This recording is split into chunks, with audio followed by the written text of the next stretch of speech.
I was pulling up. I'm kind of nervous, but so excited to talk to you guys tonight. I apologize in advance for any background noise because we just got back from Delaware from visiting those of you that know Erin Booker. Visiting her and her son had a play. So I'm here tonight to talk about what happens when we start to feel like we're behind, and things that we need to keep in mind. For those of you that don't know me, I'm Tasha. I've been a coach for almost 4 years. It'll be 4 years in February. And the first year was really rough of my journey. I started my journey at 293 pounds. Very negative mindset, a newer mom of 4 kids. My youngest was about 6 or 7 months when I first started. And it took me about almost 2 years to lose 125 pounds. So it didn't come off fast. It was slow and steady, and it helped me build consistency and discipline along the way. It helped me give me a perspective of learning to love myself in a different way and changing the tape in my head that helped me push through plateaus and navigating children with special needs. And Gabby, you're in the view booth. And just being a parent and learning what that meant for 4 children and all of that. Here I stand well into my journey, and I actually, in a short amount of time, have gained back over 50 pounds. And that's not easy for me to admit because I've come so far. And at first it took me about 3 days. It was really hard on myself this week when I checked in on my inches and my weight. And I was just like, I don't understand. I have about 80-20 nutrition, so definitely room to grow on my nutrition. But my workouts were spot on pretty much. And I felt like I was giving my all in them, and yet I felt like I was so far behind, and I was falling further and further behind. And it honestly made me want to cringe and to step back and be like, this isn't for me then. What am I doing as a coach? I shouldn't be a coach. How can I lead others when I feel like I'm behind, and I feel like I'm 20 steps behind, and I should be so much further than what I am, but I'm not. And so one of the things that I've learned as a coach is that a lot of us may come in looking for a physical transformation, but it's so much more than a physical transformation that you gain through this. And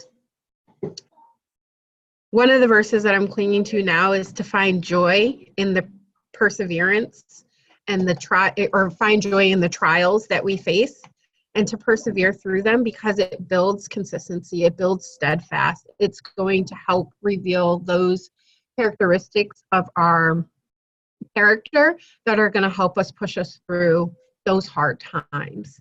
And so for me right now, I could totally be focused on the fact that I've gained 50 pounds and, wonder how the heck I'm going to get it off, or should I get it off, or am I doing what's right for me?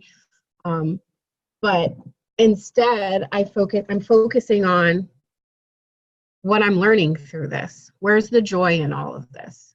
That weight gain came from a very, very stressful time. Some of you may know my daughter was diagnosed with dual ADHD and ADD, but she also has a mood and go lay down. It's time for bed. A mood and behavioral component to that we couldn't get answers on. And when I tell you we've jumped through about 4 diagnoses for that, it's been hell, to just put it mildly. And in After our retreat, our team retreat in March, I came home in April, and right after spring break, Gabby was hospitalized again for the 4th time in a year time span. And everything for me went downhill because she had to come first. I had to take care of her. I had to step in and take care of her, but it was a lot. The hospital she was at is over an hour from where we lived, and traveling back and forth to that, and then corresponding with the school. She ended up missing an entire month of school in the 4th quarter. They passed her along to 7th grade, so that led to more meetings for me because I was like, I don't want you to push my child through the system. She came home from that hospital visit. She went to school for a week. She was home for maybe 2 weeks, and she was back in the hospital. And so in a 3-month time span, I have 2 hospitalizations, 2 partial hospitalizations, which is called day program, and a mom who is struggling to get through every day because I have 3 other kids that need me. My husband works evenings, and it's just me with 4 kids. And all of them, I proactively put the other girls in therapy, so we have therapy appointments for them. And then we had the hospital visits for Gabby and the phone meetings for the family meetings to see when she could come home and what her discharge plan was. And Mama left herself out. And that's how I gained back all that weight. That in a combination of, I was at a place where I needed medication to get through my own anxiety and depression for the situation. And what I was on wasn't working. And so my psychiatrist switched me, and I didn't look into it like I normally would have. I just said, okay, like I just need to make it through every day. And I gained all that weight. Now I could, like I said, I could sit here and say, okay, how do you get it off? Like, oh, how dare I do that? But what I learned through this process is that, one, this is my race. I'm surrounded by amazing moms, moms of multiple children, moms who have children that have special needs, new moms. We all have seasons of life that are different from each other. And so I had to say, well, what rings true for my season of life? Because this is my journey and it's my race. And that's the first thing that you should remember when you start to see other people posting maybe transformations in the group, or their meal plan looks spot on for the day, or they hit their water goal and you start thinking to yourself, I'm so behind, or I'm not where everybody else is. We're not designed to all be in the same exact place, because if we were, we wouldn't be able to help one another. Some people have to be further along than other people in order to reach back and help pull other people along and say, you can do this too. So that's the first thing. You have to remind yourself that it's your race, and your race is not going to look like everybody else's race. I believe that we all have gifts and we all have characteristics. When we bring them together, they work for the good of everybody. And so if we remember that, hey, Kelly's already hit her goal weight and she's just kind of like maintaining, and I'm sitting over here struggling with my weight, I can't look at Kelly and say, I'm so behind, because Kelly's starting point was different than my starting point. Kelly has, for those that don't know Kelly Brown, she's a mama of 8, and she's a full-time stay-at-home mom, a full-time coach, stay-at-home mom. So our lives are different in that respect, that I'm a full-time working mom. I have less kids, but I work, quote unquote, outside of the home, right? So I can't compare that to Kelly, because we had different starting points. We have different, while we're wearing the same hat in different roles, wife, mom, coach, we have different values and gifts that we can offer this community based on our experiences. And so I can say to another mom that's working full time that's struggling with feeling like they're behind, that it's okay that it's just your race. I can relate like that. The second thing that is helping me right now is just counting every single small win, and literally every single small win.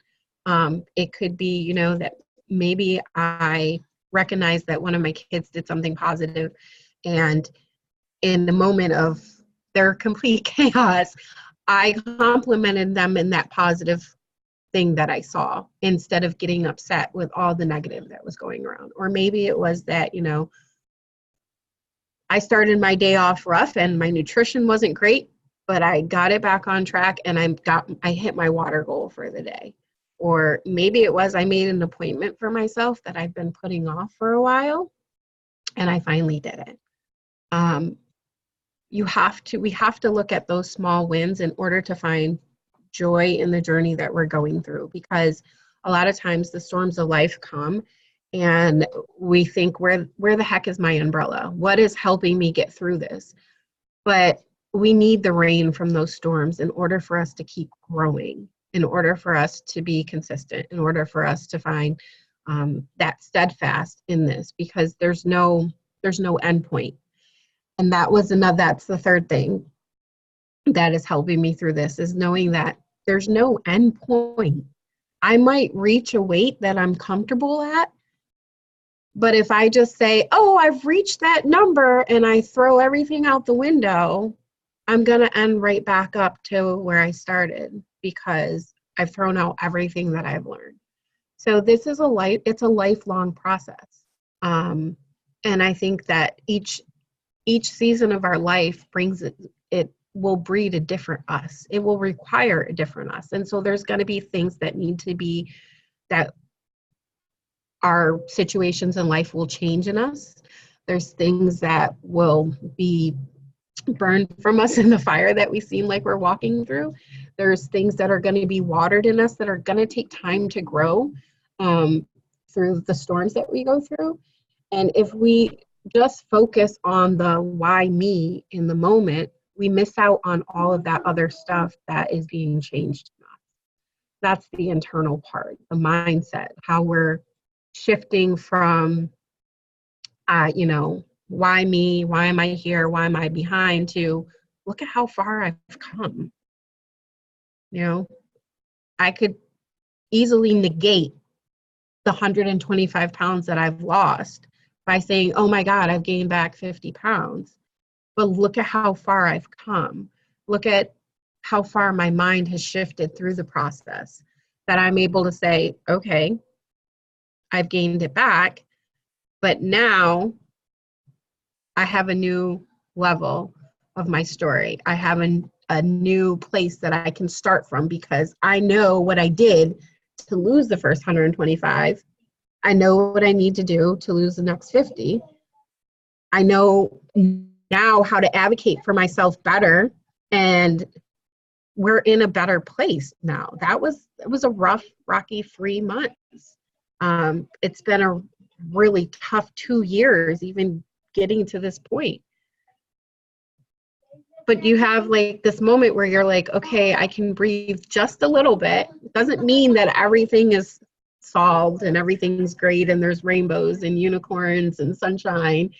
It just means, okay, I know how I can fit this all together now. And I think sometimes we just go through those seasons where we're like, I'm not sure how this all comes together. What is my point of reference? Where can I look back to? Who can I look back to? And I think that's another reason why it's so important that when we're surrounding ourselves in this community, that we never look at it as I'm behind so-and-so, or, they're so far ahead of me, or I have so far to go. I think the fourth point here is to say, what can I learn from them? What can they tell me? What tips can they tell me? What tricks can they tell me to help get them through the rough season in their life? And this is the beauty of this, is that our seasons, the tough times in our lives, they don't have to be the same. for us to have the same emotion or feeling behind it.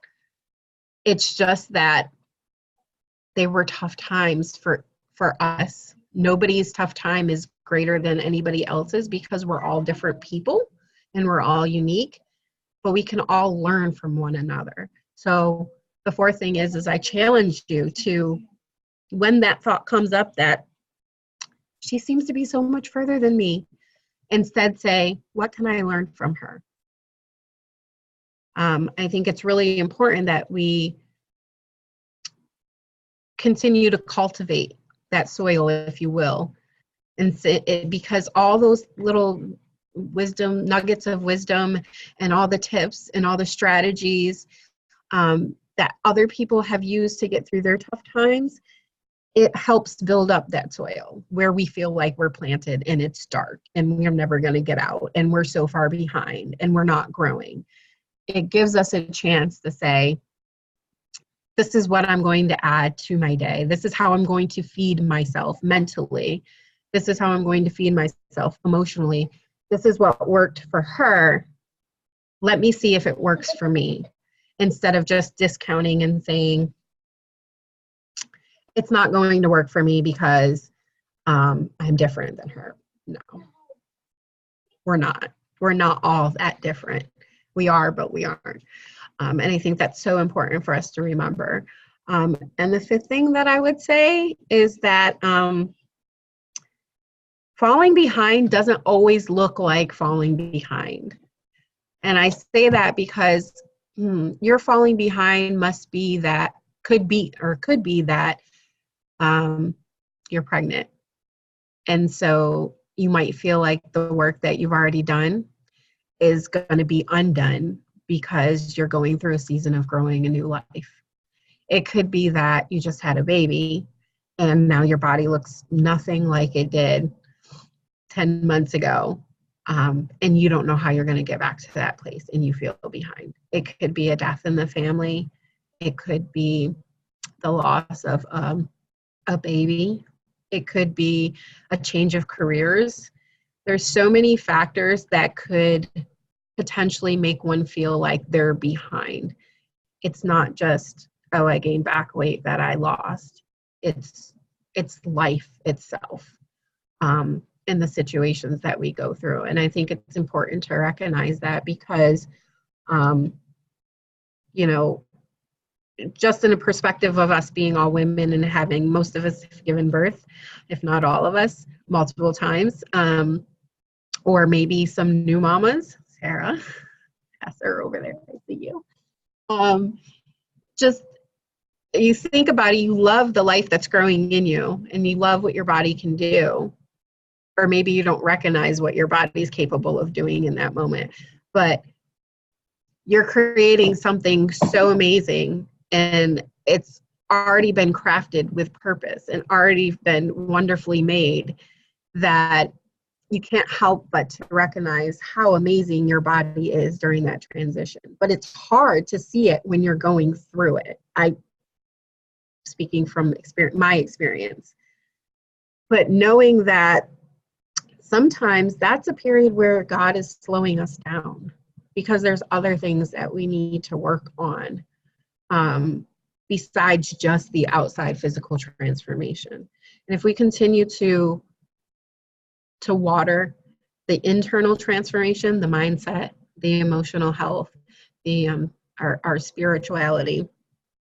I'm pretty sure most of us here are believers, but if not, I'll just blanket it. Just looking for those other areas of saying, okay, where else can I grow? Where else is God trying to grow me? Instead of focusing on just the physical transformation. We want that so bad, and we want the satisfaction of seeing the progress on the outside that we miss out on the process that's going on the inside.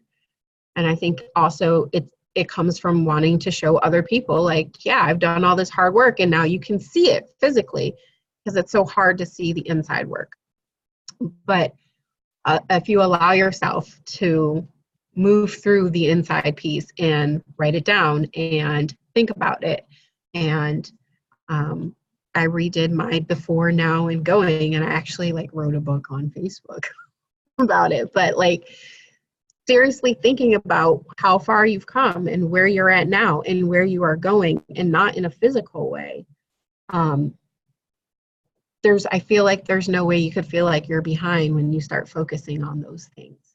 I feel like those pieces are so much greater than the physical weight that we lose, because it helps us be the best version of ourselves each day, and it helps mold us into the person that we need to be for the next level of life that God has for us. Um, and that's pretty much all I had for today. And I would say that the other thing for me is sometimes I feel like I'm not a leader. So if you feel like that, I just want to remind you that you already are, because you're a leader in your home. And I had to remind myself of that this week, because I was like, oh, I don't feel like I'm a great leader, but I'm already a leader here in my home. Like that's where it starts. And because the kids see me doing not just the outside work, but they see me doing the inside work. Like I go to therapy too, and they know I go. And we sit and we talk about their therapy sessions and stuff. They see that there's more to life than what our outside body looks like. And so I would just say, if you ever feel like that, just remember that you're already leading in your home. And this just helps you show up as a better leader there and to the other people that are around you. You're so awesome. Thank you.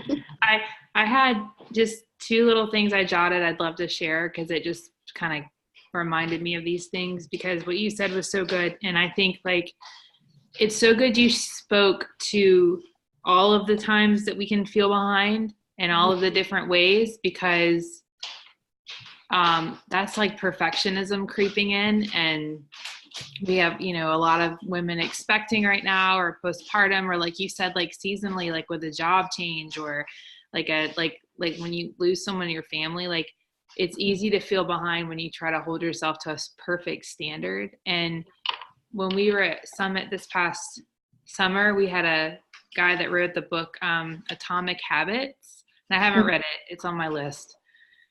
But he said, you guys shouldn't share before and afters. You should call them before and durings, because you're never done. And I was like, oh. And so it reminded me of like, sometimes we think we're like repeating a season, like, oh, I'm here again. I don't know if y'all ever said that, but something I realized from working with Brad Bijak with the mindset coaching is, even though every fall might be a time in my life that I emotionally struggle, I'm still not this fall in the same fall that I was in last year, because I'm a different person this year. And so like, if you are a stronger Tasha this time around, than ever before, and through all that you've gone through. And like Brad always says to me, like, you're exactly where you're supposed to be right now, because all your actions have gotten you here. And that's not a bad thing. Like, you're being excited about it. And I think it's hard because sometimes we want it to be faster, but like you said, sometimes there's like another growth happening. And one other thing I was just thinking was, there was a guy friend of mine who told me this a long time ago, and I'll never forget it. And I'm sure it's been in a book I've read too, but this is why I love our groups and our community. He said, you always need three kinds of people in your life. You need someone ahead of you to show you that it's possible, someone with you so you can encourage each other as you're like in the same place, and someone behind you so that you can pour into them what you've learned. Yeah.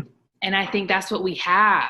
And sometimes it's like, it's not just weight loss. It might be like inflammation and struggles with depression and anxiety, or marriage issues, and we want to feel better. And I know this is a fitness group and a wellness group, but it really is like a family. And I love that, when we're having struggles with kids and it's causing stress, that we can lean in with one another and say, this helped me, or this didn't help me, or this is what I've learned. And not try to fix each other, but support one another. So when anyone here is, whether you're here tonight or listening, when you share, you are one of those three people for someone in the group, whether it's the person a little bit ahead, or the person right with, or the person that's a little behind you and you're giving them hope. But if we don't have the courage to speak like you did tonight, then people miss the gift. And so I just think I'm so glad you shared, because I mean, you've come so far, and I've only known you for a few years and gotten to know you better last year, and you're like a warrior, and I'm just glad you spoke that truth tonight, because I have just been reflecting all weekend on how perfectionism is such a disease, and it really tears us down so much. It gets us so stuck, and I know you're going to get your weight off, but even more, you're going to be stronger and feel better and help someone who's going through this too, like in a later season, Right. Because your story matters. So thank you so much for speaking truth into us tonight. Thank you. Does anyone have any questions or anything else? I didn't mean to hijack.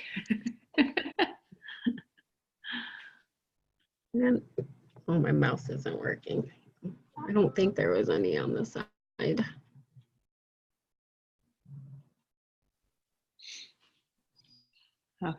Now I just saw some people that love you. And they love your hair. I love you guys too. Oh, my bun. I love your hair. Would you mind closing us in prayer? Absolutely. Holy Father, we just come to you with thanksgiving in our hearts tonight, oh God, because you are so good to us. And you have placed us amongst women that we can learn from, that we can sharpen one another, that we can lean in with, and in a way that is surrounded in love and grace and mercy, the same that you showed us, oh God. And we thank you for that. We thank you for the way that technology has grown in a capacity that we can still be connected with one another, no matter where we're at. And that we can share vulnerably in a place where there's no judgment, God, and there's no criticism, and it's just support and encouragement for one another, oh God. I just pray that the words that you've given me tonight to share, oh God, that they've touched somebody else, and that they're able to take something from tonight's call and implement it and allow you to work that in their heart this week, oh God. We just ask for we just thank you for your continued grace and your continued mercy, and for allowing each woman that's here tonight or that's listening to this call to be connected to us, oh God, because you have allowed that. You have created that divine appointment for us to reach out to one another, to build the community up, God, and one that gives us freedom, that gives us hope, that gives us peace, oh God. And we thank you for that. We thank you for just loving us as we are, even when we have trouble loving ourselves, even when we have trouble seeing the good in us, oh God. We just thank you for your continued love, oh God. And we just ask these things in your Son's name. Amen.